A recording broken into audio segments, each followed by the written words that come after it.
Hi, this is Sonya Hines with the Marso Network. Welcome to another episode of Navigating Christian Womanhood. Our desire is to reach women where they are in every aspect of life with wisdom from God's Word and biblical counsel from our guests. I look forward to walking this journey with you.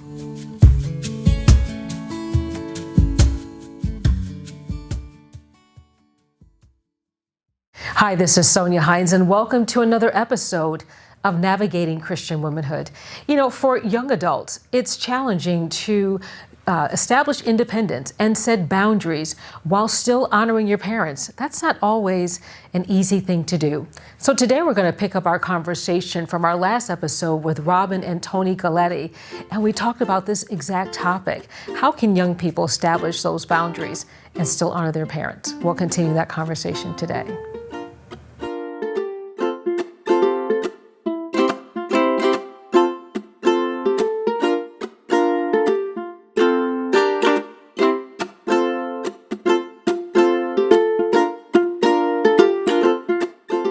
Maybe we don't feel as though we're at a place to have those difficult conversations yet. And so it's a boundary that maybe we just need to have between a conversation between us and the Lord, or between maybe a buddy of ours that's chasing Christ and really is for me, you know? Yeah. And so I think that it's okay to have boundaries. And I think sometimes we beat ourselves up by making them, but it's not, it's actually a really healthy thing to have boundaries within a relationship. So how do you start that conversation? How does that young adult sit down with their parents? Because I'm sure there are expectations on both sides. And how do they sit down and have that conversation? How do they establish what their expectations are with their parent?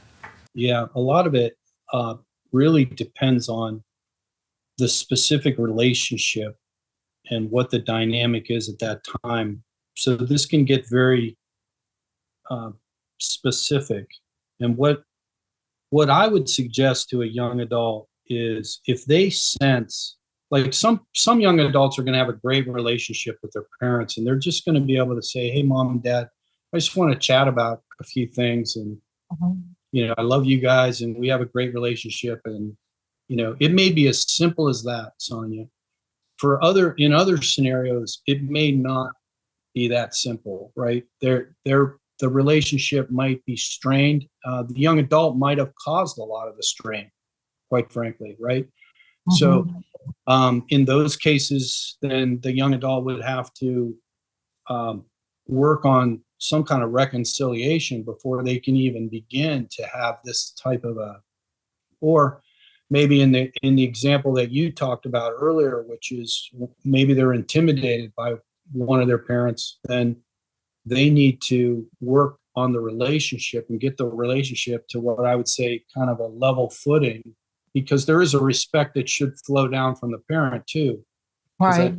That child is an adult. So a lot of it's going to be dependent upon the dynamic that exists. And I would say if somebody that's listening to this, if they have a desire to really kind of work through this with their parents, and they're concerned, then really that's what the church is there for, right? And they need to seek out somebody that can be a trusted advisor in that situation and help them understand what the dynamic is, and then give them some practical things that they can move forward with, given where that relationship is. So hopefully I hate to be vague, but it's a difficult question to answer. Sometimes too, the differences may be that, and we have this within our own family, that some of your kids live in the same town, and some of your kids, or one of them, lives 4 states over, or in our case,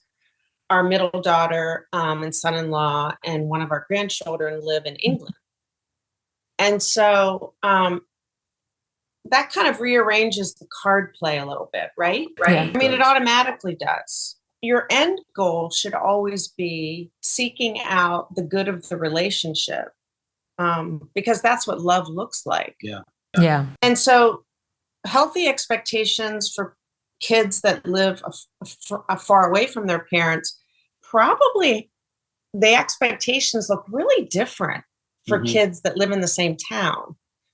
And, I have young women that'll talk to me about just, not overly disrespectfully, but not knowing how to navigate, how often they go home for dinner. Like mom would have them 4 nights a week, but they're growing. They want to send off kind of a message that they're independent, and maybe they even have a new boyfriend or girlfriend, and that's taking up a lot of their time. And I think what it comes down to is a higher level of communication. Yeah. We don't have to go super deep about our life. We can be very modest about it. I'm seeing this new girl, mom.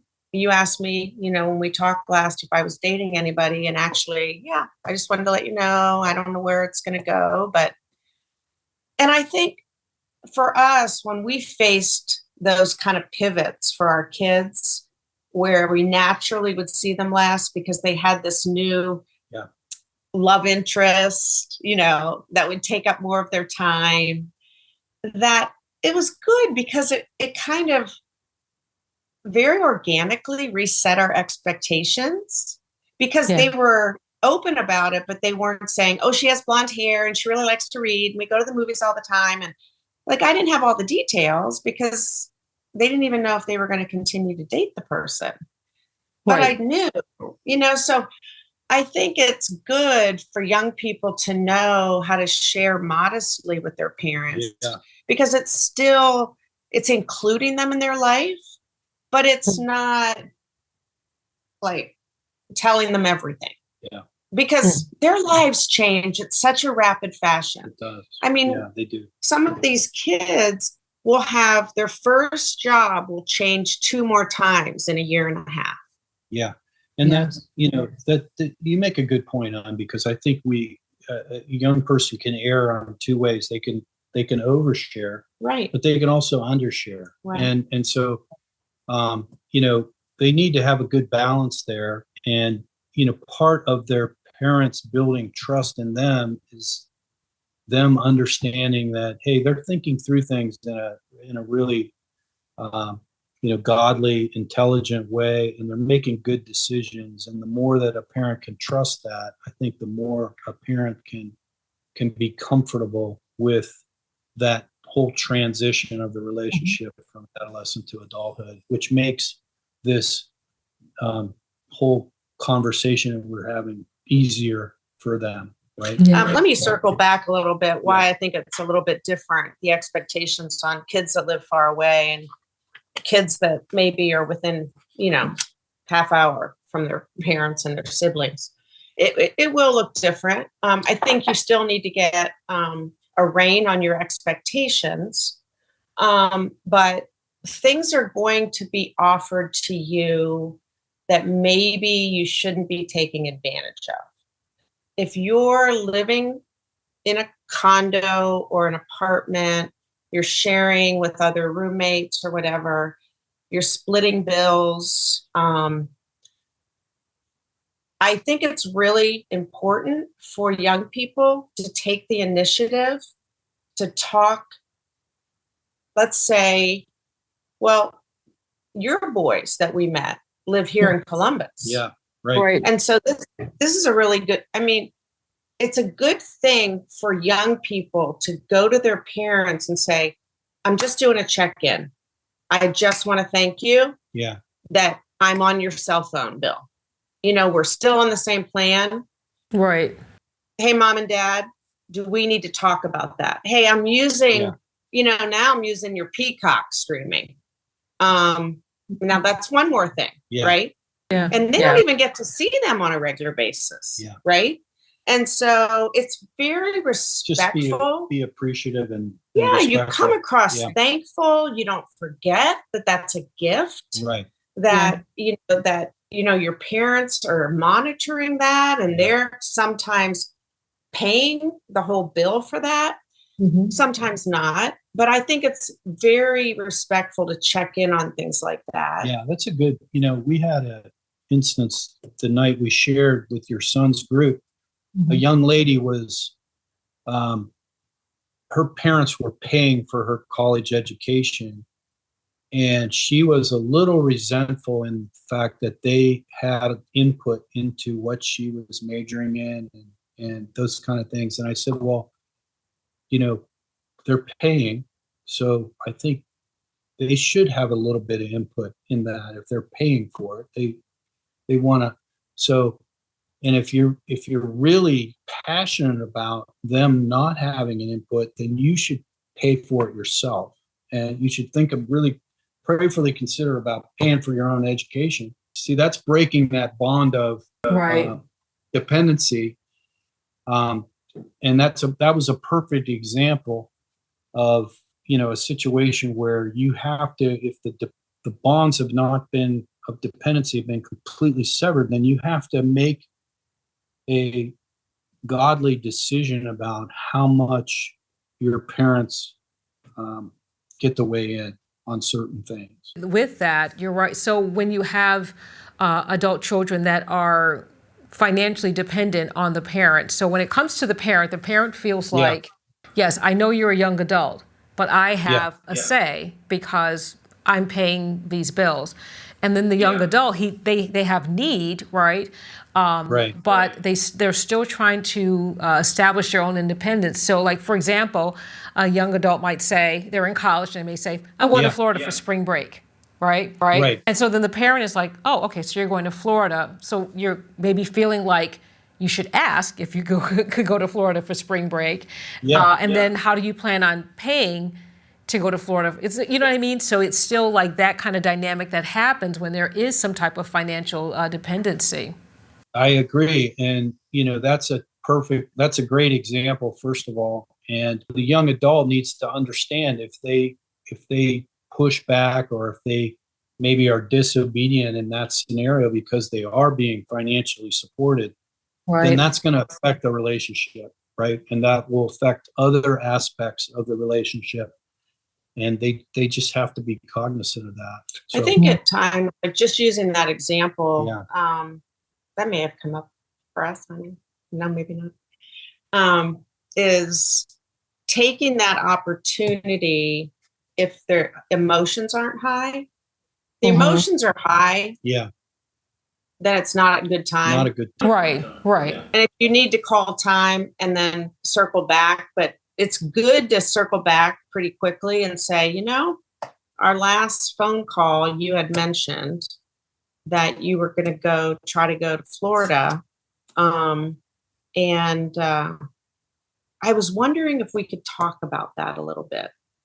Right. Because, one of the things I think, if you look at the big picture, son or daughter, is you have sent a message that you want to be independent. And I want to help you get there. I want to provide an atmosphere for you to help you get to your goals. Right. So talk to me about how the Florida piece fits in. I think curiosity questions, they're so great. Yeah. And they're so gentle. They remind me of how, God would meet me and talk to me about something that I'm struggling with. He's such a gentle God. And it's very convicting too. Yeah, sometimes he's not, but a lot of times he's so gentle with us. But we're thankful for when he is. Yeah. But I would say too, because I don't want to beat a dead horse, is in terms of kids that are kind of acting like they're in charge of their life, but the reality is there isn't. They aren't. It's not time for mom and dad to sit down and make a long laundry list of all the things that they're paying for, because you already know that. Yeah. It's really a time to kind of delve into their heart. Yeah. And just, I love you, but I want to help you. Yeah. And make a plan. And I think the young adult in that scenario really needs to take a spiritual inventory of themselves and really come to grips with the fact that, their parents are supporting them in a loving fashion. And there may be some relational things that are maybe out of whack a little bit, but they need to, it's part of being honoring to your parents in that respect, is you need to take those things into account, and you need to be respectful of that. You at least need to have a heart of gratitude, and that you show in your interactions with your parents. And part of that is just being transparent, being available, being communicative to your parents in that situation. As we start wrapping things up, I think that the one thought I had was, and I want you guys to just kind of comment on this, is that yes, young adults, they're doing what they're supposed to do. They are becoming independent, and any parent would want for their child to be independent and to be successful, and they would want to have a really great relationship with them, and that's something that can absolutely happen. Again, setting boundaries with your parents setting boundaries with your young adult. But I think one thing young adults might want to remember in doing all of this and setting your boundaries, in setting your independence, to not forget about your parents. And I think like you have here, being intentional with the relationship with your parents and recognizing that that they love you, you love them. And so just like they call and check on you, you call and you check on them. You act as a responsible adult in a relationship, and you interact with them in a way that shows you love and you care for them as well. And that's another way of honoring your parents. 100%. And that, by the way, that scripture from Exodus, and actually Paul quotes it in Ephesians 6. He quotes it as well. There's no expiration date on that command, right? 4 years ago, my father passed away, and, I was still honoring him. He was 91, and, there's no expiration. I still honor him in things that I do and say, or I try to anyway. And I think that's the attitude we all need to have towards our parents. Even if our parents, God forbid, if they did a poor job of raising us, I don't get to say that, thankfully, but some kids actually do. But they still need to honor their parents, and they need to have the heart of the gospel, which says there was probably some things in my parents' lives that made it maybe emotionally or spiritually, or handicapped them a little bit in terms of how they raised me. But that's not going to affect how I'm going to still, I may need to forgive my parents, but I still need to honor them. And even as I say that, I know that's a hard thing. But that's something that God can help them do. The Lord can help them learn how to do that. What they need to focus on is their heart attitude. I think if the one thing I can say in closing is, what we stress all the time is that God cares about our heart. And if our heart is right, then he will help us navigate the circumstances in a way that's going to be God honoring, and it's going to be edifying to the relationship. If our heart is not right, that's our first job, is to work on our own heart. And then we're going to be able to navigate these difficult things that we may have to navigate. But we'll be able to do it. We'll have an ally and a power as we do that will enable us to do it in a way that's really going to move the relationship forward. So, to get a little more granular, I guess, about it is intentionality. I've talked to so many moms of boys that seem to struggle more with their sons. And I know this was your situation too, you and your brother. When we started to date, I'd say, when was the last time you called your mom and dad? I don't know. And then he'd have to think about it, and then I knew that it had to be today. And so that's being very general, because I don't want to do that with all women and all men, but I've just talked to a lot of young women that don't seem to struggle with the initiation part. And I'm not talking about calling mom because they need some funds. Right. It's just initiating. And, it's so ironic. Dialogue. Sonya, because we live in this time of a quick text. Hey, mom, thinking of you. How you doing? How's your day? They text all the time, right? Yeah. If a mom and dad received a text like that on the fly, it makes their day. Yeah. Absolutely. And I would encourage, young people to not lose sight of that. And they compartmentalize texting just for their friends. No, I don't think so. And also, it's a great point. FaceTiming. It's just beautiful. If you live at a distance and you send a text that says, do you have time to FaceTime later today? It's just, you give your parents a gift. Yeah. But, and then when you're FaceTiming, it's not about what you can get. It's about catching up with each other. Yeah. Taking, being intentional, because I feel like there's this period of time between 18 and, maybe before 30, where they're trying to figure out their life. Yeah. Right. And, maybe they're asking themselves, am I good enough? Did I pick the right major? Am I going to achieve? They're asking all these questions. And so their minds are very busy all the time. Right. And so what happens is their parents end up doing all the initiating heavy lifting.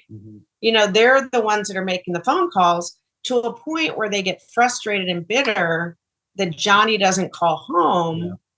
And I've called the last 5 times, and then scorekeeping starts, and then there's no grace. And no grace. And that's not, that's when Satan's, just putting his hands together and saying it's working. And so we just encourage young people all the time to, after we just, hey, tell me about your folks. How far away do they live? How often do you get to see them? Oh, they're on the West Coast and you're over here. So do you have a plan for Christmas? Oh, it's too early for that. Oh, I don't know. Tell me about why you said that. Just asking more curiosity questions. Because if a grown adult can make a decision to want to celebrate a holiday with their parents, they can initiate and be excited about it. Yeah. That's very grown up to do that, instead of mom reaching out and saying, hey, so initiating is important. Right. Well, a good relationship, a good parent-child, parent-adult-child relationship, it really is all about communicating and loving each other. Well, I'm glad you guys were here today, Robin and Tony. Thank you so much. Galieti, thank you so much. And hopefully we've shed some light and inspired some young adults to honor their parents, set those boundaries, and do so in a loving way. Thank you, Sonya. Loved being here. Loved being here. Thank you. Appreciate it. Thank you. Thank you. Thanks for joining me for another episode of Navigating Christian Womanhood. Thank you.